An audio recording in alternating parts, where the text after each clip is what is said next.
Retrouvons notre invité Joël Patin, bonjour. Bonjour. Bienvenue sur Sud Radio, adjoint au sport de la mairie de Blois. Pourquoi sommes-nous à Blois ce matin ? Eh bien parce que la flamme paralympique y sera aussi. C'était une volonté de la ville de l'accueillir d'ailleurs. Pourquoi ? Oui, c'était une volonté de la ville d'accueillir cette flamme paralympique. Nous avons des athlètes de haut niveau qui étaient licenciés chez nous, qui sont encore licenciés chez nous. Et la première que je pourrais citer, c'est Marie-Amélie Le Fur, qui était licenciée dans un club d'athlétisme de Blois. Donc ça, c'était très important, j'imagine.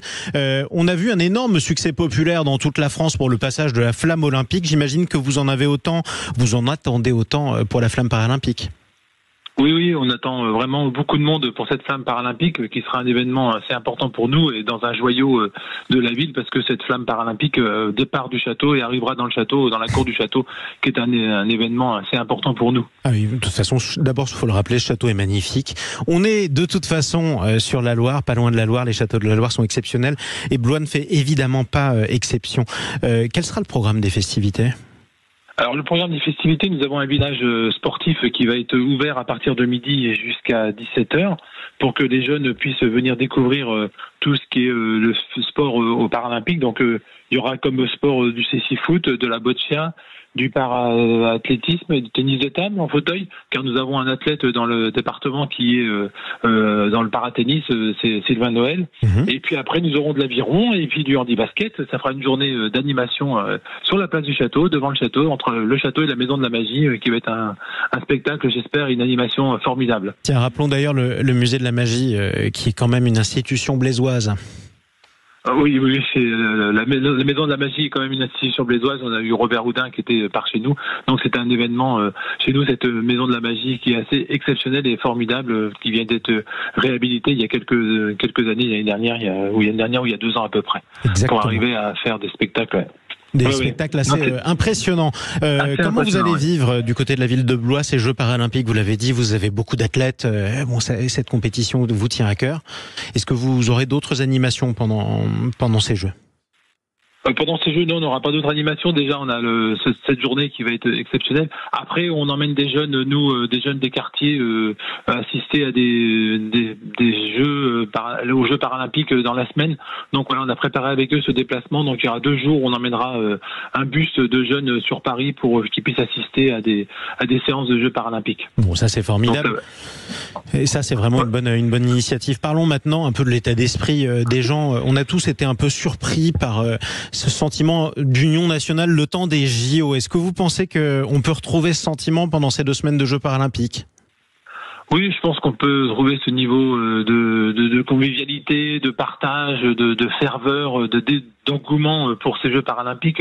Je pense que ça va être des événements assez exceptionnels et qui vont assister aux gens et les gens vont se souder pour pouvoir assister à ces Jeux paralympiques et en ayant beaucoup de médailles, j'espère qu'on arrivera à trouver des médailles. Et nous, on a quand même un sentiment particulier, comme Marie-Amélie est quand même présidente du comité paralympique, on est quand même un petit peu derrière elle pour ces Jeux et pour qu'elle soit magnifique. Oui, mais attendez, on a quand même le droit aussi de faire preuve d'un peu de chauvinisme inoffensif, non ? C'est le principe aussi du sport, faut le dire comme ça. Oui. Évidemment, ces épreuves vont se continuer. Quelles sont les épreuves qui vous intéresseront le plus ? Moi, j'étais impressionné par le rugby fauteuil, qui est quand même un événement, du moins c'est quand même assez impressionnant, le rugby fauteuil. D'autant plus que vous savez que vous parlez sur Sud Radio, qui est la radio du rugby, ça vaut aussi pour le rugby fauteuil, évidemment, hein.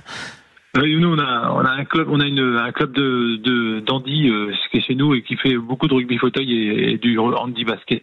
Donc voilà, on est un peu sensibilisé sur ce sujet-là. Donc non, c'est vraiment les épreuves et l'athlétisme bien sûr, parce que quand même on a un passé avec Marie qui était comme ça. Et puis on avait, mais il n'a pas été sélectionné. On avait un paratennis, un para tandem qui devait faire les JO mais qui n'a pas fait les temps minimum, donc il n'a pas pu sélectionner pour ces JO. C'est dommage. Mais il avait fait. Il a déjà fait les précédents, ils avaient fait, mais là, il n'a pas pu. Alors parlons maintenant du paralympisme, tout simplement. Il y a eu une petite polémique il y a quelques jours entre un athlète français paralympique et Teddy Riner, notre champion, multi-champion olympique de judo.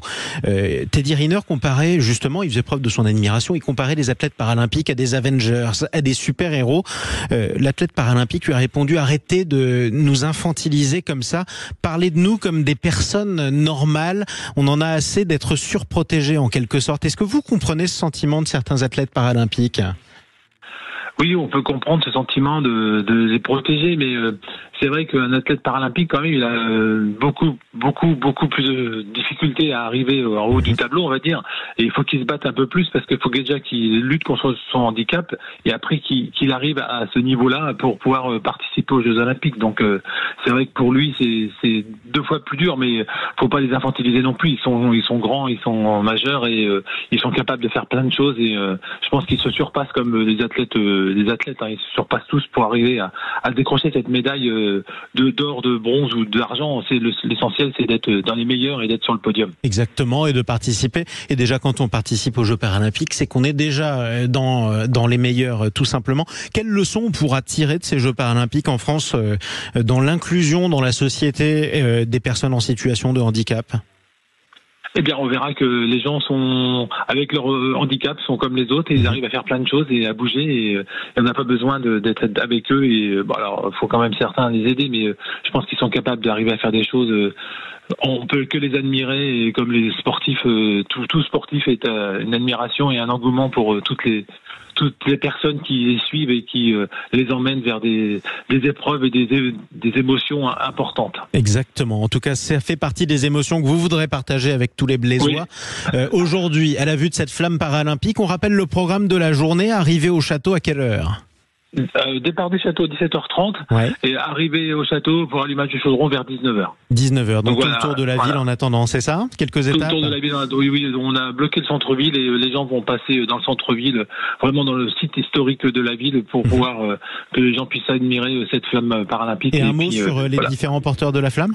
Alors nous on a 2 porteurs de flammes, donc on a Paul Cécile qui est le président d'une association qui s'appelle Telma. Tendre la main au handicap qu'on a mis à l'honneur parce qu'il a beaucoup fait pour le handicap. Et puis on a un vice-président de club d'athlétisme où était Marie-Amélie et qui sera porteur de flamme, qui était présidente pendant que Marie-Amélie était au niveau extrême de son athlétisme et qu'elle a été quand même une sacrée championne. Exactement. Écoutez, on vous souhaite une belle cérémonie de passage de la flamme paralympique dans la magnifique ville de Blois. Merci Joël Patin. Merci à vous. Adjoint Bonne journée. au sport à la mairie de Blois où passera aujourd'hui la flamme paralympique alors que les Jeux paralympiques commencent dans quelques jours, en fin de semaine. Il est 7h22 sur Sud Radio.